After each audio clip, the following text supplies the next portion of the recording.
Assalamualaikum warahmatullahi wabarakatuh. Selamat datang di channel ini, tempat di mana kisah-kisah luar biasa dikemas secara dramatis dan penuh makna. Hari ini, kamu akan mendengar sebuah cerita yang sangat mengejutkan. Tentang seorang TKW asal Indonesia yang awalnya hanyalah gadis desa biasa. Tapi takdir membawanya menikah dengan 6 pria Arab kaya, dan akhirnya, mendapatkan warisan senilai 1 triliun rupiah. Kisah ini dikemas secara fiktif namun dibangun dengan alur yang seolah nyata, agar kita bisa mengambil pelajaran berharga tentang sabar, ikhlas, dan keajaiban takdir dari Allah. Siapkan hati, simak ceritanya sampai akhir. Dan jangan lupa, tulis komentarmu di bawah, bagian mana yang paling menyentuh atau membuat kamu merinding. Klik like kalau kamu suka ceritanya, dan subscribe agar kamu tidak ketinggalan kisah seru selanjutnya. Selamat mendengarkan. Siti Nurhaliza hanyalah gadis sederhana dari sebuah desa kecil di Jawa Timur. Sejak kecil, ia terbiasa hidup dalam kekurangan. Ayahnya hanya seorang buruh tani, sedangkan ibunya menjual sayur keliling dengan pikulan. Setiap hari, Siti berjalan kaki sejauh 5 km menuju sekolah, meski terkadang perutnya kosong karena tidak ada uang untuk sarapan. Namun Siti berbeda dari gadis kebanyakan. Ia tidak pernah mengeluh, dan senyumnya selalu merekah meski hidup penuh tekanan. Dalam diam, ia sering memandang langit malam sambil berdoa lirih, berharap suatu hari bisa mengangkat derajat keluarganya dari kemiskinan. Setelah lulus SMA, Siti memutuskan pergi ke Jakarta untuk mencari pekerjaan. Ia bekerja sebagai pembantu rumah tangga selama 2 tahun. Tapi gaji yang kecil membuatnya berpikir lebih jauh. Ia ingin keluar dari zona nyaman, mengambil risiko besar demi masa depan. Suatu hari, seorang tetangga memperkenalkannya pada agen tenaga kerja yang membuka peluang menjadi TKW di Arab Saudi. Awalnya, keluarga menolak keras.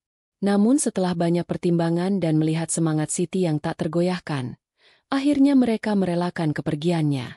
Tangis haru mengiringi langkah Siti ke bandara. Ia peluk ibunya erat, lalu mencium tangan ayahnya yang mulai keriput. Doakan Siti ya, Bu. Pak. Siti janji akan pulang membawa kebahagiaan, ucapnya dengan mata berkaca-kaca. Pesawat pun lepas landas. Jantung Siti berdebar tak karuan. Ia tak tahu apa yang menunggunya di tanah Arab. Hanya satu yang ia bawa, tekad bulat dan keyakinan pada takdir Allah. Saat mendarat di Riyadh, segalanya terasa asing. Bahasa, budaya, dan wajah-wajah orang yang tidak ia kenal. Tapi Siti tidak menyerah. Ia hanya berpikir satu hal, ini adalah awal dari segalanya. Siti ditempatkan di sebuah rumah mewah milik keluarga Al-Farouk, salah satu keluarga terpandang di Riyadh. Rumah itu bak istana. Pilar-pilar marmer menjulang tinggi, lantai mengilap, dan setiap ruangan dilengkapi furnitur mahal. Bagi Siti, ini seperti mimpi yang berubah menjadi kenyataan. Namun bukan kemewahan yang membuatnya terkejut, melainkan majikannya, Tuan Hasan Al-Farouk. Ia bukan lelaki tua seperti yang ia bayangkan. Hasan adalah pria parubaya berwibawa, berusia sekitar 45 tahun, dengan janggut rapi dan mata tajam. Meski galak di awal, Hasan justru perlahan menunjukkan sisi lembutnya. Ia sering memuji cara kerja Siti yang cekatan dan sopan. Istri Hasan telah meninggal 5 tahun lalu. Ia hidup bersama 2 anak laki-lakinya dan ibunya yang sudah sepuh. Di tengah keluarga itu, Siti menjadi cahaya baru. Ia tidak hanya bekerja, tapi juga membawa ketenangan bagi semua orang di rumah. Suatu malam, saat Siti sedang menyeduh teh di dapur, Hasan mendekat dan bertanya, "Kenapa kamu tidak pernah mengeluh, meski kerja dari pagi sampai malam?" Siti hanya tersenyum. "Karena saya bersyukur, Tuan, bisa bekerja di tempat yang baik, dengan keluarga yang baik." Sejak malam itu, hubungan mereka menjadi lebih dekat. Siti tetap menjaga batas, tapi perhatian Hasan semakin jelas. Ia mulai memberikan hadiah kecil, seperti parfum, sepatu, hingga gaun. Meski sempat ragu, Siti tak bisa membohongi hatinya.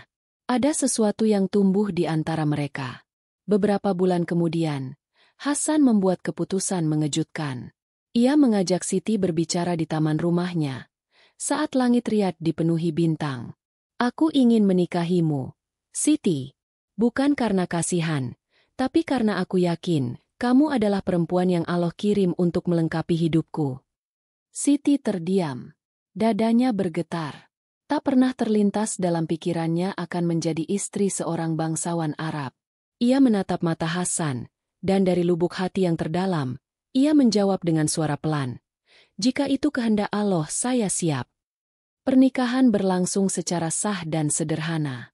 Siti mengenakan gaun putih, dan untuk pertama kalinya, ia merasa dirinya sangat berharga. Tapi kisah ini belum berakhir. Justru disinilah semuanya baru dimulai. Pernikahan Siti dan Hasan berjalan dengan damai selama hampir 2 tahun. Siti kini hidup sebagai istri sah, bukan lagi pembantu rumah tangga. Ia merawat anak-anak tiri dan ibu mertua dengan penuh kasih. Bahkan, para kerabat Hasan mulai menghormatinya. Namun takdir berkata lain. Suatu hari, Hasan mengalami serangan jantung saat sedang dalam perjalanan bisnis ke Dubai. Kabar duka itu menghantam Siti seperti badai. Ia kehilangan sosok yang telah memberinya tempat, cinta, dan rasa aman. Keluarga besar Al-Farouq mengadakan pemakaman yang megah. Dalam surat wasiat Hasan, disebutkan bahwa sebagian harta peninggalannya, termasuk 1 rumah dan simpanan emas, akan diberikan kepada Siti sebagai bentuk penghargaan atas kesetiaannya.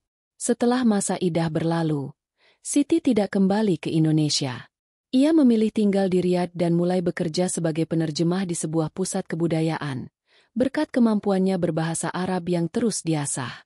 Di tempat baru itu, Siti bertemu dengan pria bernama Khalid Al-Mansur, seorang pengusaha parfum eksentrik yang terkenal di kalangan elit Arab. Khalid memiliki kepribadian yang kontras dengan Hasan, lebih humoris, spontan, dan penuh kejutan.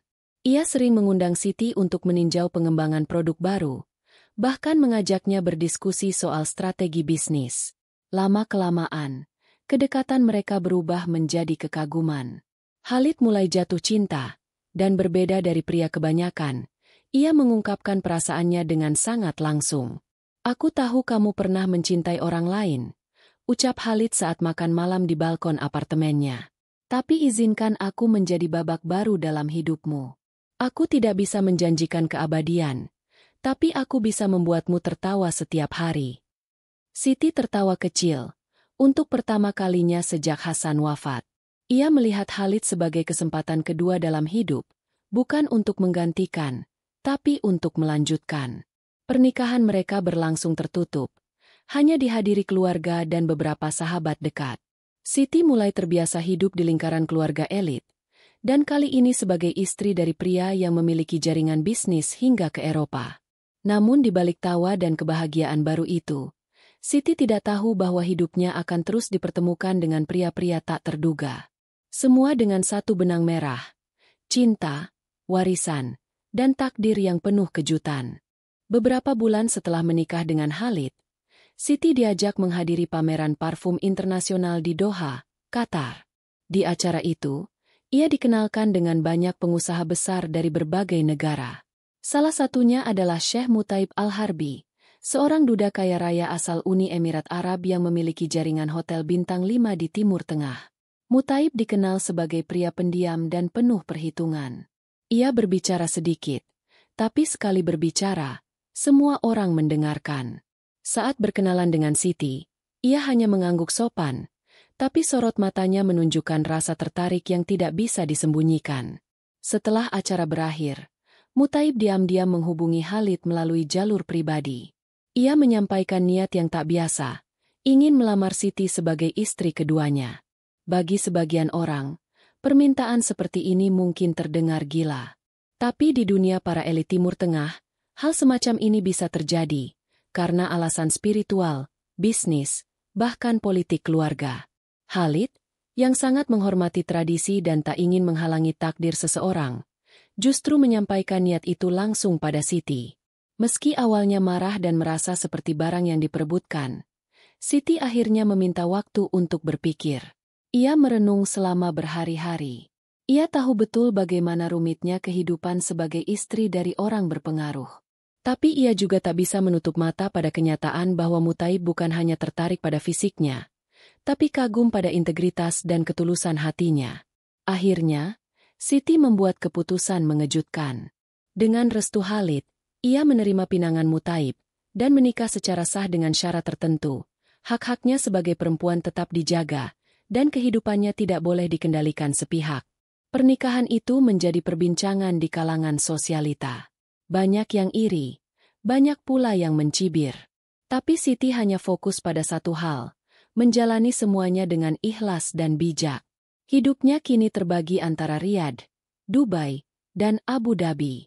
Ia tidak hanya menjadi istri, tapi juga penasihat pribadi, duta merek, dan bahkan pemegang saham kecil di beberapa perusahaan. Namun, tak ada yang tahu bahwa di balik kemilau kehidupan barunya, Siti akan kembali dipertemukan dengan takdir berikutnya. Lebih besar, lebih mengejutkan, dan lebih mengguncang dunia. Waktu terus bergulir.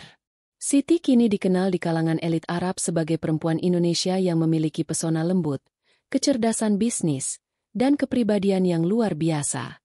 Dalam kurun waktu 7 tahun, ia telah menjadi istri sah dari 3 pria terpandang di wilayah Teluk. Tapi tak ada yang tahu bahwa setelah Mutaib, akan ada lagi 3 pria lain. Semuanya menikahi Siti secara resmi, dalam kondisi dan waktu yang berbeda. Pernikahan keempat terjadi setelah Siti bertemu Syekh Hamdan, seorang janda kaya raya di Kuwait yang terpikat oleh semangat kemanusiaan Siti saat bekerja sama dalam kegiatan amal. Lalu datang Syekh Abbas dari Oman, yang meminta Siti menjadi istri untuk merawatnya di masa tua. Dan terakhir, pernikahan dengan Tuan Rashid Al-Salim, seorang kolektor permata yang sekarat, dan hanya ingin menghabiskan sisa hidupnya dengan seseorang yang tulus.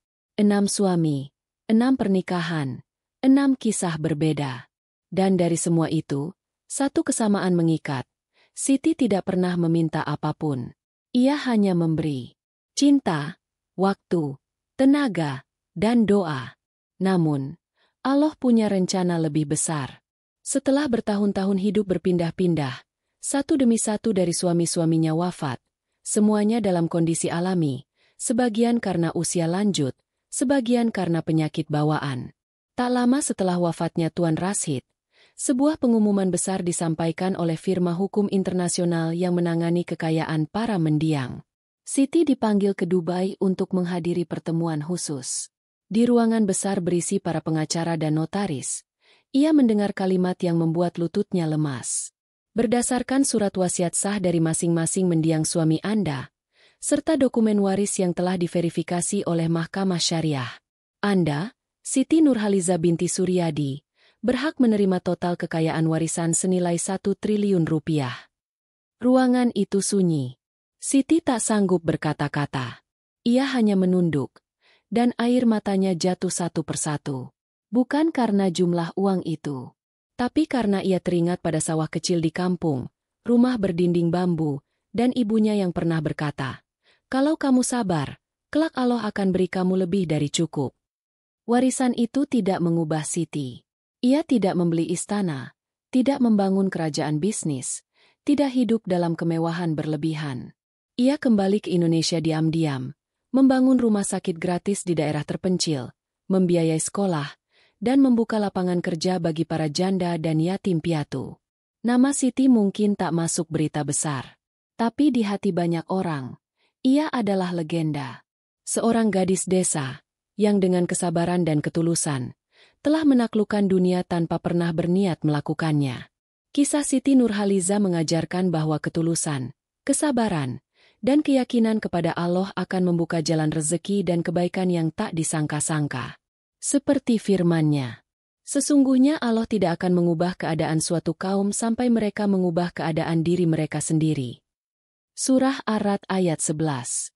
Cerita ini sepenuhnya karya fiktif yang dibuat seakan-akan nyata agar kita dapat memetik pelajaran tentang ikhtiar, tawakal, dan berbagi kepada sesama. Terima kasih sudah mendengarkan. Jika Anda menyukai ceritanya, silakan tulis komentar, tekan tombol like, dan subscribe agar tidak ketinggalan kisah berikutnya.